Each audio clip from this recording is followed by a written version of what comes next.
Hello, everybody. Welcome back to yet another video of FikarNot.com. Now, FikarNot from Studies. So, today we are going to be talking about urbanization, a geography chapter. I am extremely excited and super pumped because this is the first ever geography chapter that we will be learning in our channel, basically. So, I hope you're excited too. So, when I say the term urbanization, what comes in your mind? I think it's a really very easy term, right? Urbanization. What can it possibly mean? I mean, definitely, it's something to do with urban people, right? Urban people, as in the people who live in cities. You live in a city, probably, and so do I. So, it is pretty common, right, among people.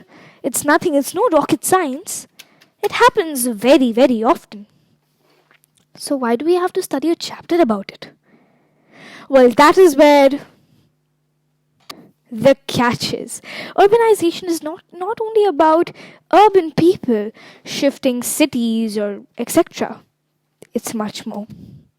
So, without further ado, let's see what this much more is.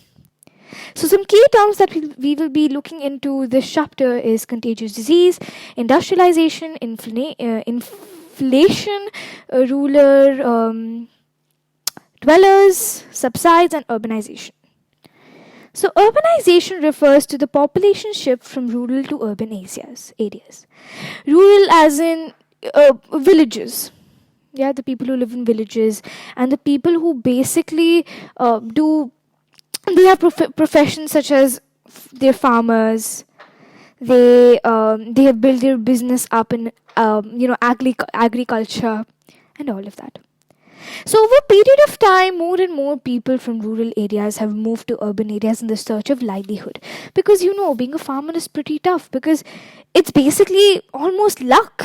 Because you have to wait for for a perfect weather.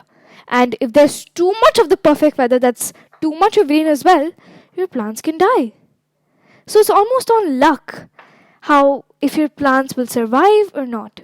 And the money that we make out of it is pretty less as well. So that's why a lot of rural people, the people who live in rural areas, have urbanized or have migrated from rural to urban, right? And this was a search of livelihood. This has led to a growth in the urban population. And this is linked to modernization, industrialization, and rationalization. The term urbanization includes urban development and increase in the overall urban population as a result of factors like migration. So some causes of urbanization that we are going to be looking are discussed below. So let's read and discuss them.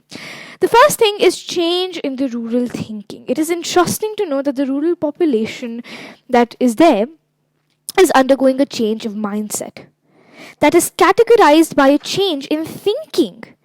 Rural communities do not want to stick to their rural culture. They want to adopt the urban culture. This is because of education and exposure to urban lifestyle through media, physical movement, and awareness that have introduced to the people to the material life of urban areas.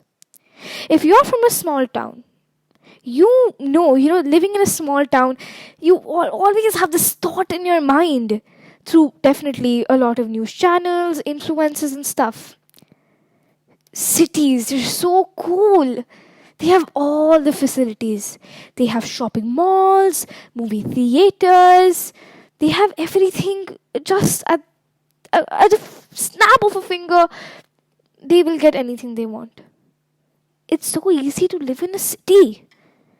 So the change in this rural thinking has a change in the population of the urban community as well. And that is categorized by a change in thinking as well. Rural communities definitely do not want to stick to their rural cultures because as a stereotype that rural communities have are that they don't have facilities, they're not developed, they don't know a lot about cities, They may not know what big brands are like Zara, Starbucks. They don't know all these brands. And they definitely don't know what Maggie is. They don't know what YY is. They don't know any of this stuff because they live in a rural area.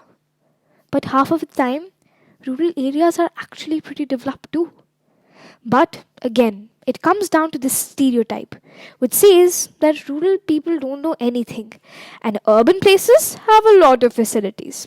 So this was one of the main causes of the which led to urbanization. Second one is industrialization. So industrialization is one of the major causes of urbanization, as we all know. Urbanization increases industrialization increases the employment opportunities. This attracts rural people, causing their migration to cities in the search of better employment opportunities, a better and a more comfortable lifestyle, and financial stability. Employment opportunities such as in villages, right? People have to depend mainly on their agriculture for their livelihood, as I said before. Most of them have small pieces of land here and there. However, further dependence on monsoon forces them to live a life of deprivation and poverty. Sometimes natural casualties such as floods and droughts force them to migrate. So it's almost like forced migration or imposed migration. But they cannot always survive on agriculture. How much money do you get from keeping a plant like your own baby for more than a year? A few hundred rupees or a few hundred dirhams or even less than that probably. So they have to get better wage in order to survive and also survive for their family, and their family also has to survive if they have small kids. So they come for better employment opportunities. Then social factors such as better social status, educational facilities, and better standard of livings encourage people to migrate to cities.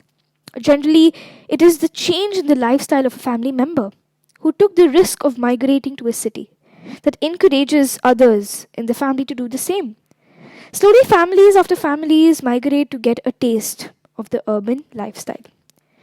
Then, factors like modernization also take a really big step in urbanization. Urban areas offer comfortable life as basic facilities such as roads, means of transport, presence of medical facilities, industrial infrastructures, good educational institutions, technological advancement, and great connectivity are available there.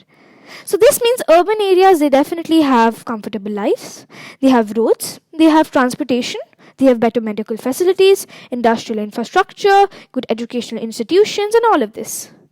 They attract these factors. They attract the villagers who lead a hard life in the rural setups. Rural people are accustomed to hard work and feel the stress of the city life wouldn't be difficult to handle in comparison to the poverty-stricken conditions that they often face. The prospect of a comfortable and better life encourages them to migrate to cities. Okay, so with this we come to an end of the causes of urbanization. Let's do a quick revision. Dash refers to the population shift from rural to urban areas. Come on, this is so easy. Urbanization. Urbanization is linked to dash, dash, and dash. It's industrialization, modernization, and rationalization. Industrialization increases dash dash that urge rural people to migrate to cities. It increases God, I'm sorry, I'm stuttering a lot. I hope you understand. This all happens in to someone, right? Okay. Industrialization increases employment opportunities. Okay, in villages people have to depend mainly on dash for their livelihood: agriculture, better social status, educational facilities, and better standards of living encourage people to dash to migrate to cities. Okay, perfect. So now that we know, now let's go on to the positive impacts of urbanization. So the urban exposure to rural people, urbanization leads to a better social status, as we just said, right? And as the migration of rural population helps them to learn to live together and learn innovative ways to have a modern approach in soaking day-to-day challenges. This means that when we talk about urbanization, we do say that it leads to a better social status. And as the migration of rural population that comes and that migrates from rural to urban areas helps them to live together, because such a busy life an urban area has. These rural people that come in, before they adapt, they probably teach one to two things to the urban people living over there, and they learn innovative ways to have a modern approach in solving day-to-day challenges. For example, better communication and transport facilities, better education system, and modern lifestyle attract them towards cities. And also, rural people, they have a modern technique of handling any situation, and not a orthodox or a old technique, which is totally fine. But urban areas are pretty developed.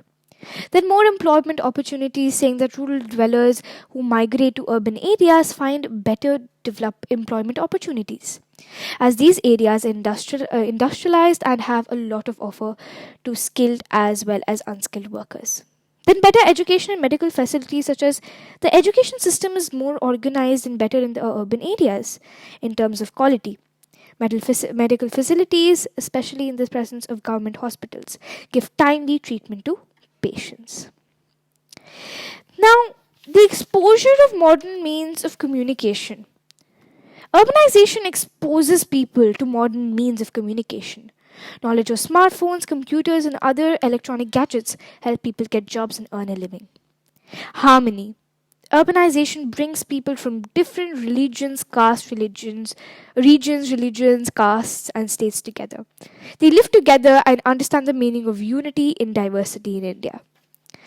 Now, if you think urbanization is all good and it's the best you can ever think, well, no, there are a lot of, negative impacts as well.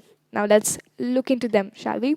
So, the first one is the increase in the urban population. Urban areas become extremely crowded due to the increased movement of migrants to cities. It causes traffic issues due to too much rush. Cramped means of public transportation leads to the inconvenience and hardships. Increase in population ushers the environmental hazards like global warming and climate change. It also results in the accommodation problems and growth of slums. Increase in crime and homeless people. Urban life loses people, but rural migrants often end up as slum dwellers living in miserable conditions. They lack exposure and fall prey to the criminal world. Poverty pushes them towards crime as means of earning money. So the people who travel from rural to urban areas, they are new to the city, and sometimes they end up giving the wrong decisions. So at the end, they come to a conclusion for robbery, and that is why there are so many crime rates in the city. There are also scarcity of many products. So a lot of people have to just steal.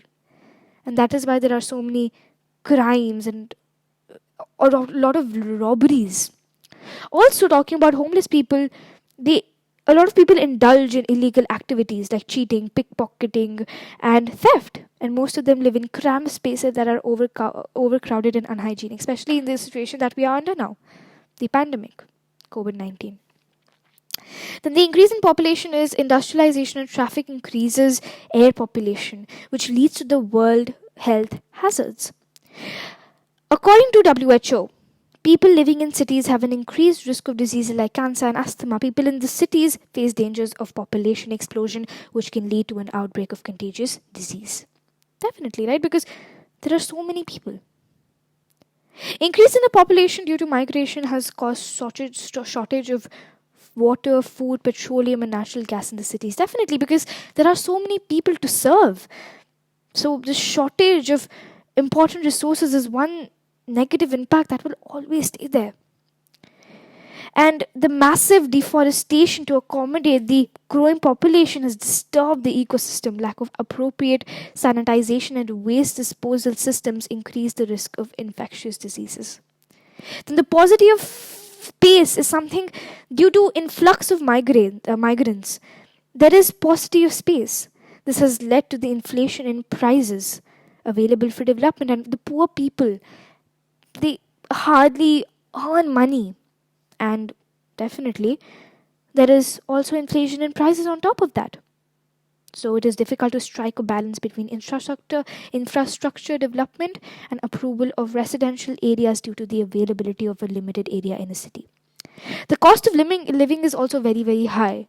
If you want to rent a villa in Mumbai, it would cost you more than a crore. A crore. Yes, you heard me right. A crore. Do you understand how much a crore is? One, two, three. Of course. One, two. Not yet. One, two. Not yet. This is 1 crore. This is for a good, probably apartment as well. A villa would actually cost much more. So the cost of living is so high that the rural areas or the rural people cannot settle in. They have to live in slums. And these were all the negative impacts of urbanization. Now let's see what are the ways to reduce negative impacts of urbanization. So WHO reports indicate that a healthy city is one that is continuously creating and improving the physical and social environment and expanding the community resources that enable people to mutually support each other in performing all the functions of life and in developing to their maximum potential. So before I get into all the ways to reduce negative impacts of urbanization, let's first revise the positive impacts and the negative impacts. Let's at least say 5 each, okay? So positive, we have harmony first, because all the regions, all of them, they come together, right? Then the change in rural thinking is also one. No, yeah, you can say change. Yeah, change in rural thinking is one, or not change in rural thinking. That was a cause. You can say the urban exposure to rural people, because they want to like adapt onto many good habits, not good habits, like modern habits, right? Modern habits, and then how to live together and everything. Then more employment opportunities. Second, harmony, and there are only four. So the last one. No, sorry, there are five. I'm extremely sorry. Let's start it again, okay? So, first one, as we just said, urban exposure to rural people, more employment opportunities, better medical facilities, and better education opportunities, harmony, and the last one, I do not remember. Right. Exposure of modern means of communication. The negative scarcity of resources, homeless people, criminal records, then increase in population and pollution, then the paucity of space and the cost of living. Paucity of space was what? There's a paucity of space that has led to the inflation in prices of land available for development, and it is difficult to strike balance between infrastructure development and approval of residential areas. Perfect. Now let's get into the ways to reduce negative impacts of urbanization. So first is building sustainable and environment friendly cities.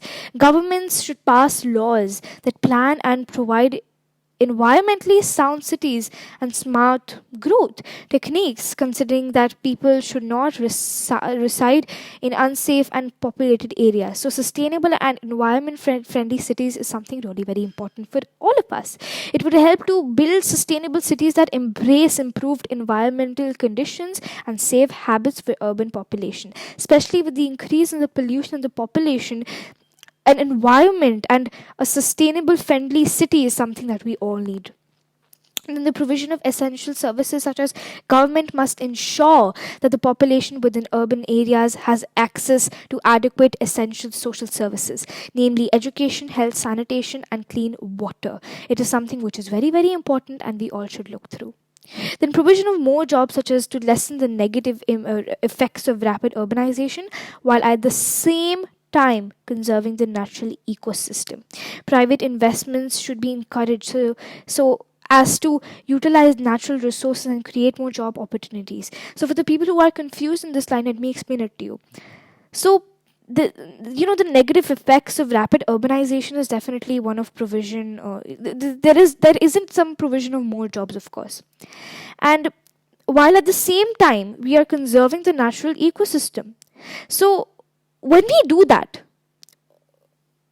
when we are trying to conserve the natural ecosystem, private investments should be encouraged. Why should they be encouraged? Because people who don't have money can make some money out of private investments, and the natural ecosystem can also be conserved. Natural resources, and so as to utilize natural resources and create more job opportunities. Tourism promotion and sustainable use for natural resources can be made more jobs for urban population. Sorry.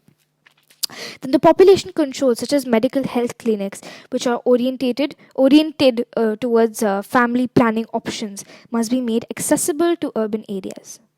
Right? This means the health clinics that are there, right?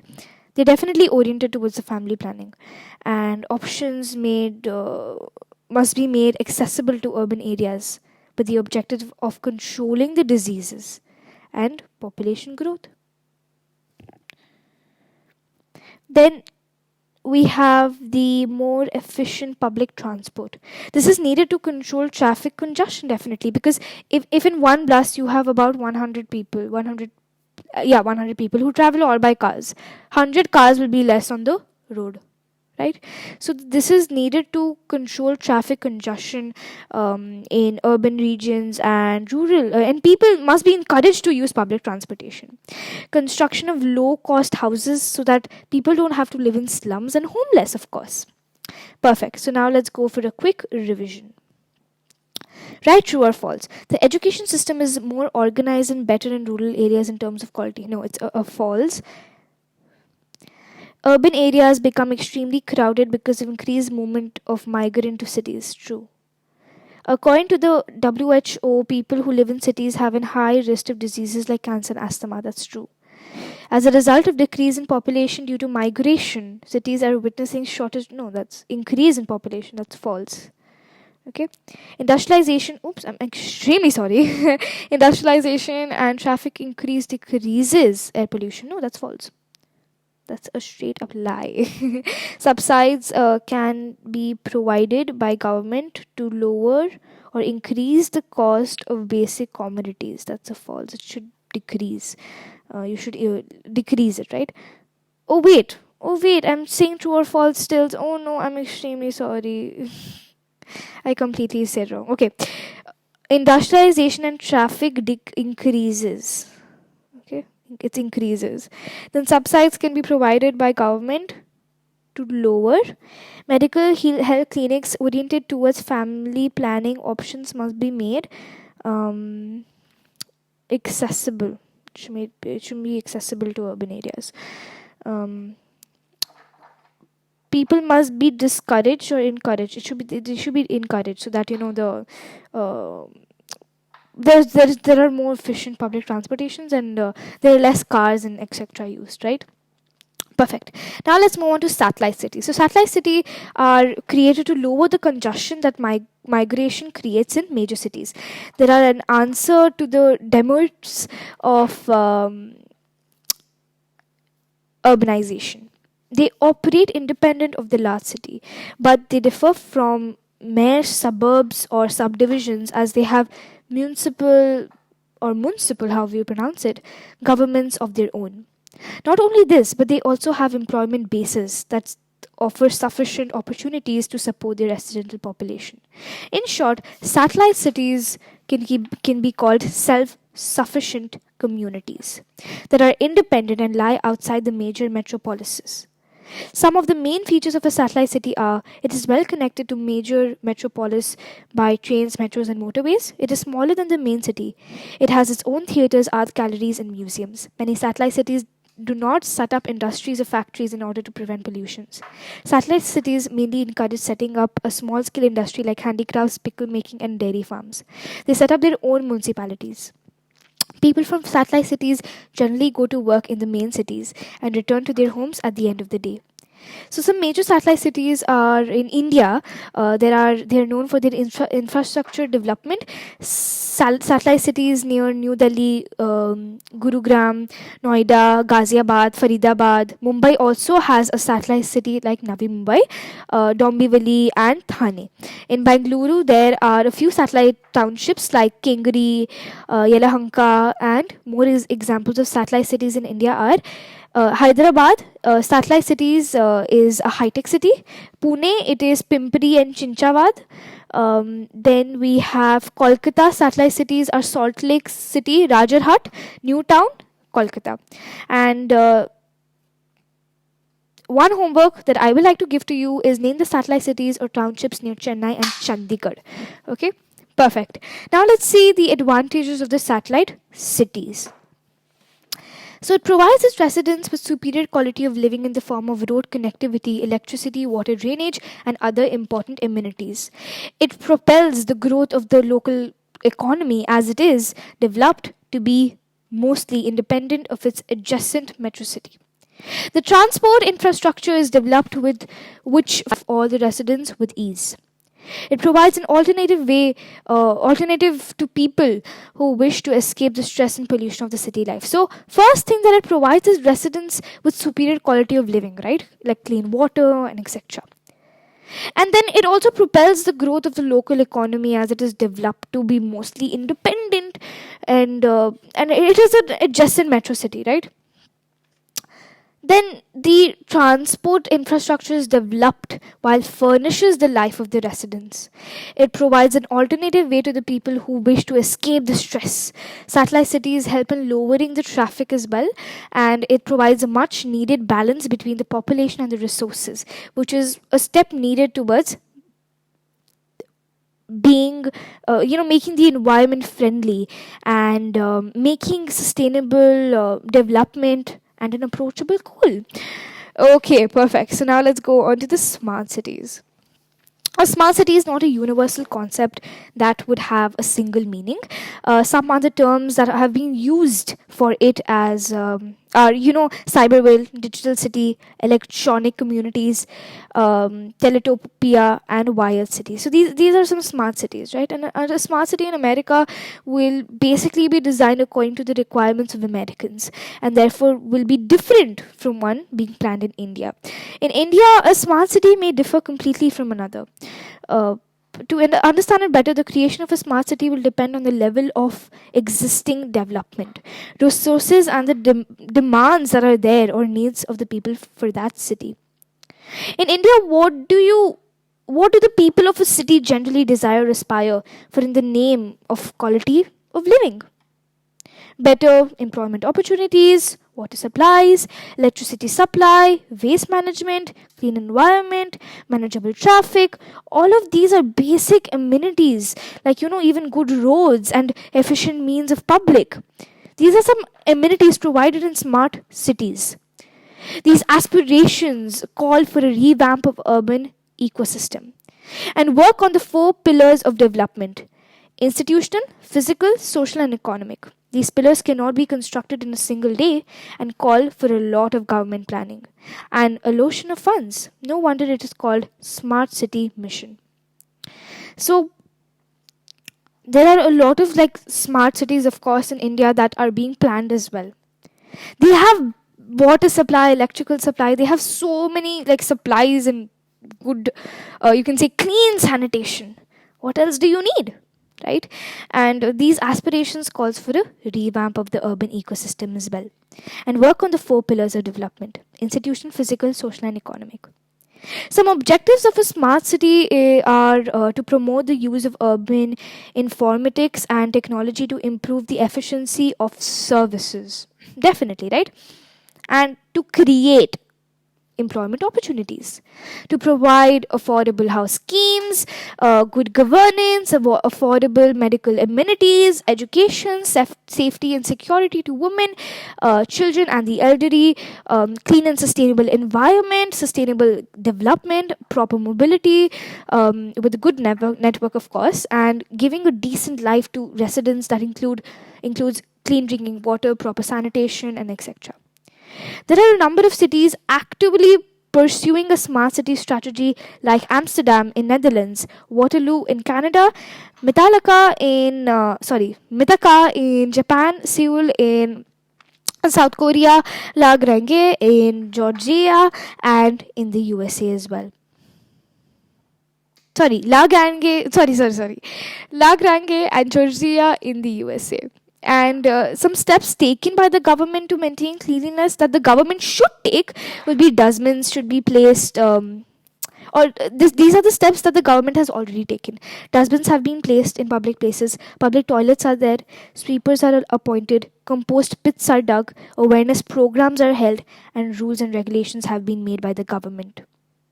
And definitely, it's almost like the government or the people of India, right, citizens, unless and until there isn't a strict rule of you will have to pay a fine of 2,000 rupees if you dirty the floor, they probably won't. They won't care. They won't care about it. That let's just accept the truth.